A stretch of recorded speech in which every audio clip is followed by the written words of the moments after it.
നമസ്തേ. ഇന്നത്തെ നമ്മുടെ വിശിഷ്ടാതിഥി ശ്രീ വരദന്നൂർ ശിവരാജനാണ്.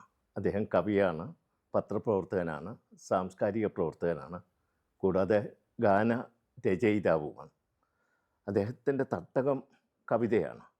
പക്ഷേ അദ്ദേഹം ഇപ്പോൾ ഫ്രീലാൻസ് ജേർണലിസ്റ്റാണ്. അതിന് തുടക്കം കുറിച്ചത് ട്രാൻസ്പോർട്ട് റിവ്യൂ എന്ന പത്രത്തിൻ്റെ പബ്ലിഷറും അതിൻ്റെ പത്രാധിപരുമായിരുന്നു അദ്ദേഹം. കൂടാതെ സാംസ്കാരിക പ്രവർത്തകനുമാണ്. പ്രധാനമായിട്ടും 2 മേഖലകളിൽ, ഒന്ന് റൊമാൻറ്റിക് കവിതകളിൽ, പ്രണയ കവിതകളിൽ, മറ്റൊന്ന് ബാല കവിതകളിൽ, ഇതിൽ രണ്ടിലുമാണ് അദ്ദേഹം കൂടുതലും കേന്ദ്രീകരിച്ചിട്ടുള്ളത്. മോഹൻദാസ് കരംചന്ദ് ഗാന്ധി, അദ്ദേഹം മഹാത്മാഗാന്ധി ആയതുപോലെ, അതുപോലെ പണ്ഡിറ്റ് ജവഹർലാൽ നെഹ്റു വിശ്വപൗരനും എഴുത്തുകാരനും ആയതുപോലെ, ഫാരഡെ ശാസ്ത്രജ്ഞനായതുപോലെ കുട്ടിക്കാലത്തെ വായന സാഹിത്യത്തിലേക്ക് അദ്ദേഹത്തെ നയിച്ചു. ഇന്ന് അദ്ദേഹത്തിൻ്റെ കുട്ടിക്കവിതകൾ പുതിയ തലമുറയെ, പുതിയ കുട്ടികളെ വായനയിലേക്ക് നയിക്കുന്നതിന് ഏറെ സഹായമാകുന്നുണ്ട്. ഇനി അദ്ദേഹത്തിൻ്റെ ജീവിതത്തെക്കുറിച്ച്, അതുപോലെ തന്നെ അദ്ദേഹത്തിൻ്റെ സാഹിത്യ സൃഷ്ടികളെക്കുറിച്ചൊക്കെ നമുക്ക് നേരിട്ട് തന്നെ ചോദിക്കാം.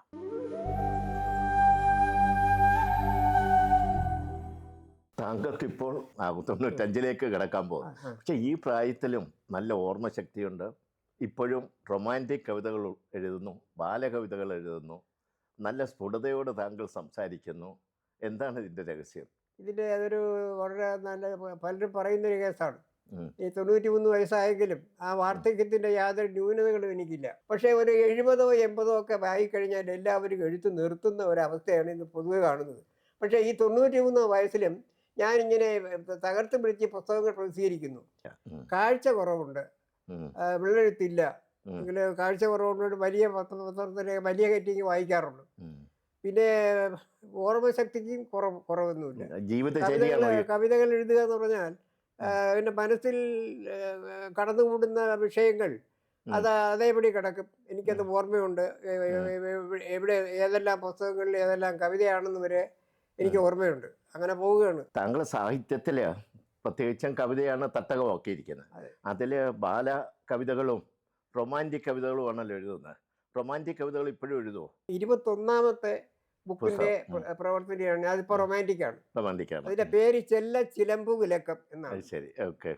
താങ്കളുടെ ഈ റൊമാൻറ്റിക് കവിതകളിൽ ഏറ്റവും പ്രശസ്തമായ ആശ്രമകന്യ ആണെന്ന് തോന്നുന്നു ഏറ്റവും. അതിൽ ദുഷ്യന്തനെ താങ്കൾ എങ്ങനെ അവതരിപ്പിച്ചിരിക്കുന്നത്? കാരണം കാളിദാസൻ അവതരിപ്പിച്ചിരിക്കുന്ന രീതിയിലല്ല മറ്റു ചിലർ മഹാഭാരതത്തിൽ അവതരിപ്പിച്ചത്. കാളിദാസൻ ശാകുന്തളം മൂലകഥയെ ആസ്പദമാക്കിയാണ് കാളിദാസൻ ശാകുന്തളം രചിച്ചു എങ്കിലും ഇടയ്ക്ക് അദ്ദേഹം അതിനകത്ത് ഇടക്കഥകൾ കയറ്റി.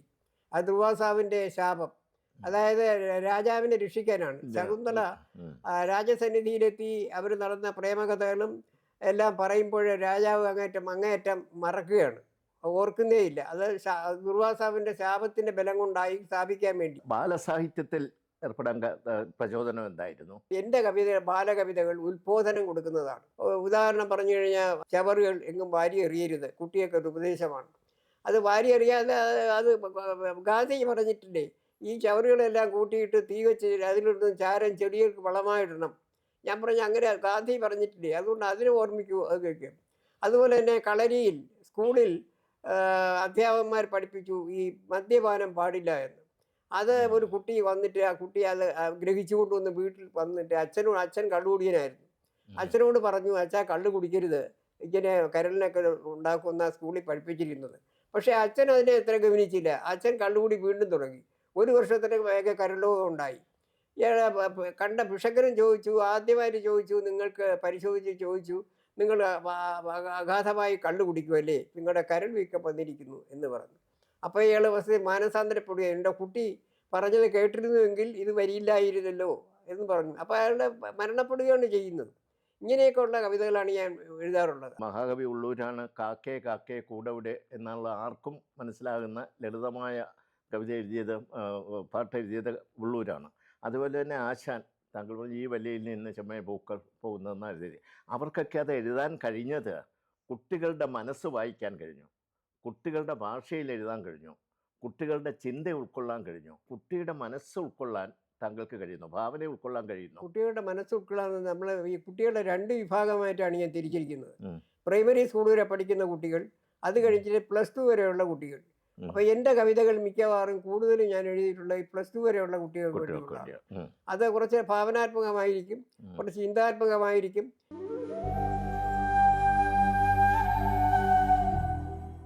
നമ്മുടെ സാഹിത്യകാരന്മാരെക്കുറിച്ച് നിരൂപകന്മാർ ഇപ്പോഴും പറയുന്ന ഒരു ആക്ഷേപമുണ്ട്. തകഴിയെയും ദേവിനെയും ബഷീറിനെയും പോലെ ഈ ഇന്നത്തെ കവികൾക്ക് അല്ലെങ്കിൽ കഥാകൃത്തുകൾക്ക് അനുഭവങ്ങൾ കുറവാണെന്നുള്ളത്. താങ്കൾക്ക് എങ്ങനെയാണ് ഈ കവിത എഴുതുന്നതിന് അനുഭവങ്ങൾ പ്രേരകമായിട്ടുണ്ടോ? അനുഭവങ്ങൾ എനിക്ക് വാസ്തവത്തിൽ ഈ എൻ്റെ ബാലകവിതകളിലോ റൊമാൻറ്റിക് കവിതകളിലോ ഈ എൻ്റെ റൊമാൻറ്റിക് കവിതകൾ വായിച്ചാൽ ഇത് എൻ്റെ അനുഭവമാണെന്ന് ആൾക്ക് തോന്നും. പക്ഷേ എനിക്ക് അങ്ങനെയുള്ള യാതൊരു വിധമായ ബന്ധവുമില്ല. എൻ്റെ ബാലകവിത ഇപ്പോൾ ഞാൻ പറഞ്ഞില്ല, എനിക്കിപ്പോൾ ഈയിടെ ഞാൻ ഉറങ്ങാറില്ല മനസ്സിൻ മണിയേറെ ഉള്ളിലൊരു പെണ്ണൊളിച്ചു കളിക്ക മൂലം ഇടയൊഴിവില്ലാതെൻ്റെ ചെവികളിലവൾ രാഗസുലളിത ഗീതകങ്ങൾ മൊഴിക മൂലം. ഇങ്ങനെ എഴുതിയിട്ടുണ്ട്. എനിക്കതൊരു യാതൊരു അനുഭവമില്ല, പറഞ്ഞാൽ വിശ്വസിക്കണം എന്നുള്ളതേ. താങ്കളുടെ കവിതകൾ ഏതാണ്? ഈ പാരമ്പര്യ കവിതയാണോ, വൃത്തവലങ്കാരമുള്ള പാരമ്പര്യ കവിതയാണോ, അതോ അതില്ലാത്ത എന്തെങ്കിലും താളവും ലയവും ഉള്ള നവീന കവിതയാണോ? അതായത് എൻ്റെ കവിതകൾ എന്ന് പറയുന്നത് പാരമ്പര്യ കവിത തന്നെ. എൻ്റെ കവിതയ്ക്ക് വൃത്തമുണ്ട്. അലങ്കാരം നമ്മൾ ഈ കവിത എഴുതുമ്പോൾ അലങ്കാരം നിശ്ചയിക്കാറില്ല. പക്ഷെ നമ്മൾ എഴുതിക്കൊണ്ട് പോകും, അതിൽ അലങ്കാരം വന്ന് എഴുതാറ്. അങ്ങനെയാണ്. എൻ്റെ കവിതകൾ വൃത്തമുണ്ട്, അതിൻ്റെ ആശയമുണ്ട്, എല്ലാം ഉണ്ട്. താങ്കൾക്ക് കവിത എഴുതുന്നതിന് പ്രത്യേക ചിട്ടവല്ലോ ഉണ്ടോ? ഭരതന്നൂരാണല്ലോ എൻ്റെ സ്ഥലം. അവിടെ ഒരു പാരമ്പര്യമുള്ള കുടുംബത്തിലാണ് ഞാൻ ജനിച്ചത്. വലിയ ധനസ്ഥിതിയൊന്നും ഇല്ല എങ്കിലും അവിടെ 2 3 പെൺകുട്ടികൾ ജോലിക്കുണ്ടാകെ പോയി. അവർ വീട്ടിൽ പോകില്ല. രാത്രി ജോലിയെ കഴിഞ്ഞ് കുളി കഴിഞ്ഞ് വന്നിരിക്കും. അമ്മ ഈ കിട്ടുന്ന പാട്ടുപുസ്തകങ്ങൾ അവർക്ക് വായിച്ചു കൊടുക്കും. അപ്പം ഞാനും കുട്ടിയാകുമ്പോൾ ഇതിൽ ഈ കേൾക്കുന്ന രസമായിട്ട് വീഴും. അപ്പോൾ ഇത് പല വരികളും എന്നെ ആകർഷിച്ചു, വളരെ ലളിതമായ വരികൾ. അപ്പം എനിക്കെന്തോ ഒരു മനസ്സിൽ തോന്നി, എന്തുകൊണ്ട് ഇതുപോലെയുള്ള വരികൾ എനിക്ക് എഴുതിക്കൂടാ എന്ന് തോന്നി. അതുപോലെ അതാണ് എൻ്റെ കവിത എഴുതാനുള്ള ഒരു തുടക്കം. കവി എന്നതിനോടൊപ്പം തന്നെ ഒരു ഫ്രീലാൻസ് ജേർണലിസ്റ്റ് ആണല്ലോ, പത്രപ്രവർത്തകനുമായിരുന്നല്ലോ, പത്രാധിപരുമായിരുന്നല്ലോ, ട്രാൻസ്പോർട്ട് റിവ്യൂവിൻ്റെ പത്രാധിപരായിരുന്നല്ലോ. എന്താണ് അത് അന്നത്തെ ഒരു അനുഭവം? ട്രാൻസ്പോർട്ട് റിവ്യൂ KSRTCയുടെ പബ്ലിക്കേഷനാണ്, അത് അവരുടെ മുഖോത്തരമാണ്. അത് ഞാനാണ് അതിൻ്റെ എഡിറ്ററും പബ്ലിഷറുമായിരുന്നു 18 വർഷക്കാലം. പൊതുജനങ്ങളുടെയും ജീവനക്കാരുടെയും മാനേജ്മെൻറ്റേയും ഇടയ്ക്കുള്ള ഒരു കണ്ണിയാണത്. അത് ഞാൻ വളരെ പ്രചാരം ആദ്യം ഞാൻ തുടങ്ങിയപ്പോഴേ 4 വിൽക്കുന്ന ഒരു ബുക്കായിരുന്നു, ഒരു പ്രസിദ്ധീകരണമായിരുന്നു. അതിനുശേഷം ഞാനത് കൊണ്ടുപോയി അവസാനം എല്ലാ ജീവനക്കാർക്കും ഫ്രീ ആയിട്ട് 10-30,000 പ്രതി അടിച്ച് വിതരണം ചെയ്യുന്ന ഇതാക്കിയിട്ടാണ് ഞാൻ തിരിഞ്ഞത്. Transport review ഇപ്പോഴുണ്ടോ? ഇല്ല, ട്രാൻസ്പോർട്ട് ഞാൻ പോയതോടെ അത് നിർത്തിക്കളഞ്ഞു.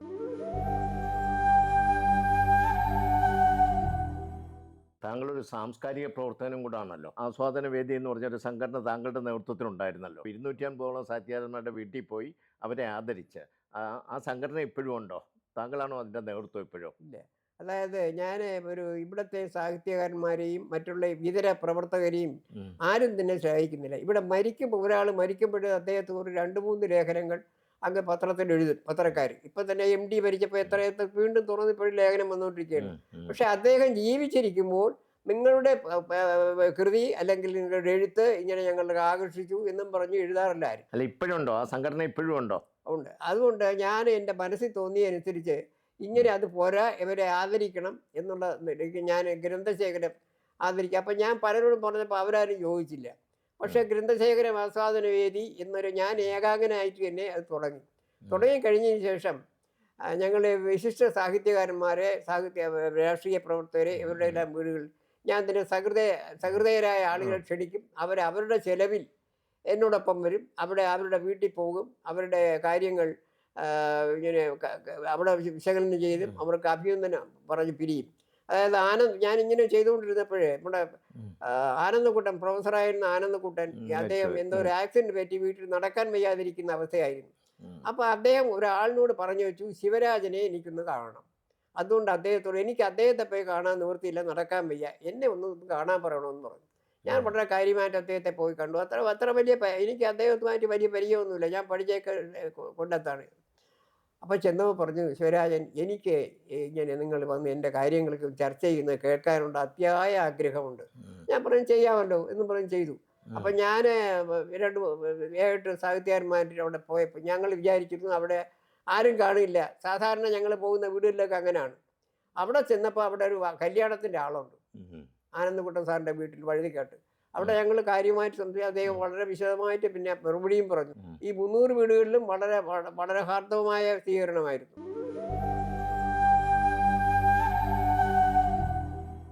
താങ്കളുടെ കൃതികൾക്ക് അവതാരികകൾ എഴുതിയതാരൊക്കെയാണ്? അവതാരിക എഴുതുന്ന ഇവിടെയുള്ള മിക്കവാറും പ്രഗത്ഭരായ ആൾക്കാർ എഴുതിയിട്ടുള്ളത്. ഉം. അതൊരു ഡോക്ടർ ബെഞ്ചമിൻ അദ്ദേഹത്തെ ഞാൻ ഒരു പ്രാവശ്യമേ കണ്ടിട്ടുള്ളൂ. പക്ഷേ അദ്ദേഹം എൻ്റെ 3 പുസ്തകങ്ങൾക്ക് അവതാരിക എഴുതി. ഉം. അതൊക്കെ എന്നെ വളരെ വളരെ വളരെ ഉന്നതനായിട്ടാണ് അദ്ദേഹം ചിത്രീകരിച്ചിട്ടുള്ളത്.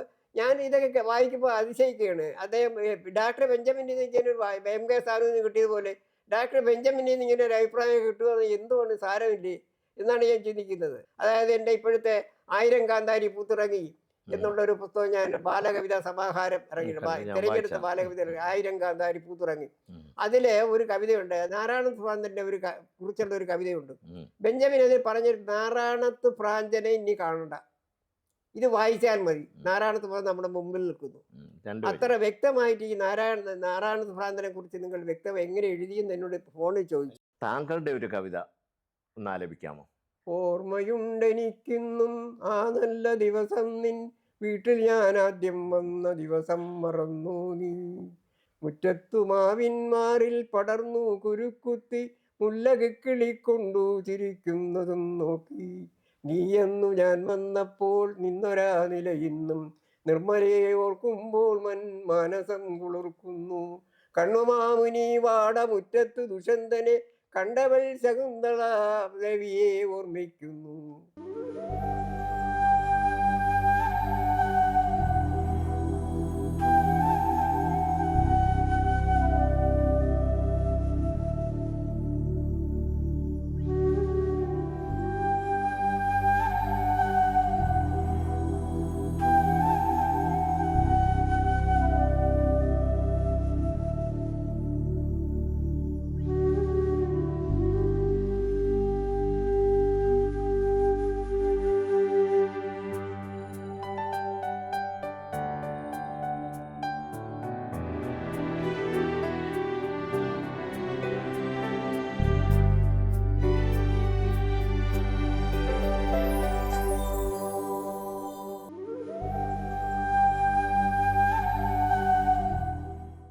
താങ്കളുടെ 44 വർഷത്തെ ജീവിതം ഒന്ന് വിലയിരുത്തിയാൽ, പ്രത്യേകിച്ച് സാഹിത്യ ജീവിതം വിലയിരുത്തിയാൽ എന്താണ് താങ്കളുടെ പ്രതികരണം, താങ്കളുടെ അഭിപ്രായം? എൻ്റെ കവിതകളെ കുറിച്ച് എനിക്ക്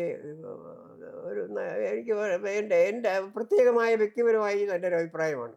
പക്ഷേ എൻ്റെ കവിതകളെക്കുറിച്ച് വാസ്തവത്തിൽ അത് പറഞ്ഞാൽ അത് ഞാൻ പ്രത്യേക ചായ്വിലാണ് ഞാൻ പോകുന്നത്. എൻ്റെ കവിതകൾ വായിച്ചാൽ തന്നെ എല്ലാവർക്കും അറിയാം. അത് സാധാരണ നിലയിലുള്ള പ്രേമ കവിതകളായാലും അത് പ്രത്യേക രീതിയിലാണ് പോകുന്നത്. ഇപ്പം ഞാൻ പാടിയ കവിത തന്നെ ക്ഷണമാണ്. എൻ്റെ ഒരു പുസ്തകം പ്രസിദ്ധീകരിച്ചിട്ട് അടുത്ത പുസ്തകം ബുക്ക് സ്റ്റാളിലേക്ക് പ്രസാധകർ കൊടുക്കുമ്പോൾ നിങ്ങൾ ചിലവാകുന്നില്ല, വേണ്ട എന്ന് പറയുന്നില്ല, വേണം. കാസറ്റിന് വേണ്ടിയായിരുന്നോ അതോ നാടകങ്ങൾക്ക് അല്ല, വേണ്ടിയായിരുന്നോ? നാടകങ്ങൾക്കൊന്നും ഞാൻ എഴുതിയിട്ടില്ല. കാരണം എനിക്കാരും ഓർഡർ തരാറില്ല, ചെയ്യാറില്ല. പക്ഷേ ഈ ഒരു കാസറ്റ്, ഒരു ഭക്തിഗാന കാസറ്റ് എൻ്റെ ഇത് പുറത്തു വന്നിട്ടുണ്ട്. അത് നമ്മുടെ ബിച്ചു തിരുമല, ഗാനരചയിതാവിലെ പ്രസിദ്ധനായ ബിച്ചു തിരുമലയാണ് അതിന് കാരണം. അദ്ദേഹം ഞാനും വളരെ ക്ലോസ് ആയ ഫ്രണ്ട്സായിരുന്നു, സുഹൃത്തുക്കളായിരുന്നു.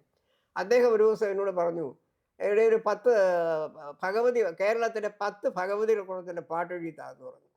ഞാൻ പറഞ്ഞു, ഞാൻ പാട്ട് എഴുതിയിട്ടില്ല, എനിക്ക് പാട്ട് എഴുതാൻ അറിഞ്ഞു. പക്ഷേ അങ്ങനെയൊന്നും അല്ലാതെ 12 വരിയുള്ള 10 കവിതകൾ എഴുതിത്താന്ന് പറഞ്ഞു.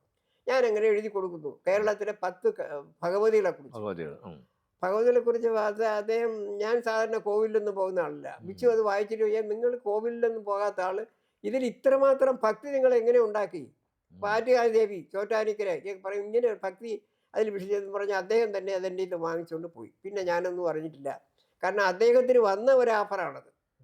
അദ്ദേഹത്തിൻ്റെ തിരക്കിട്ട പണി, ഗാനരചന ഒരു തിരക്കിട്ട പണിയായതുകൊണ്ട് എനിക്ക് തന്നെ വേറെ ആർക്ക് കൊടുക്കും? ഒരു ഗാനരചനക്കുള്ള ഓഫർ വന്നാൽ ഉച്ചയല്ലാതെ വേറെ ആർക്കും കൊടുക്കൂ. അപ്പം താങ്കളുടെ കുടുംബത്തെ കൂടി ഒന്ന് പരിചയപ്പെടുത്തുക. എൻ്റെ കുടുംബം എൻ്റെ ഭാര്യ ദിവംഗതയാണ്. പിന്നെ എനിക്ക് 2 മക്കളാണ് ഉള്ളത്. ഒരു കുട്ടി ISRO ഓഫീസറാണ്. മറ്റേ കുട്ടിക്ക് പഠിക്കാനൊന്നും കഴിഞ്ഞില്ല.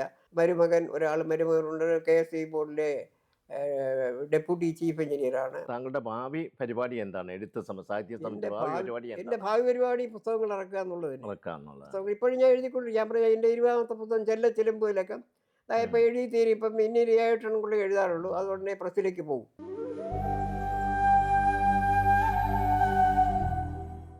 ഭരതന്നൂർ ശിവരായനെ അടുത്തറിയാൻ ഈ ചുരുങ്ങിയ ചർച്ച കൊണ്ട് നമുക്ക് കഴിഞ്ഞു. അതോടൊപ്പം തന്നെ കവിതകളെക്കുറിച്ചുള്ള ചർച്ചകൾ നടത്താനും നമുക്ക് കഴിഞ്ഞിട്ടുണ്ട്.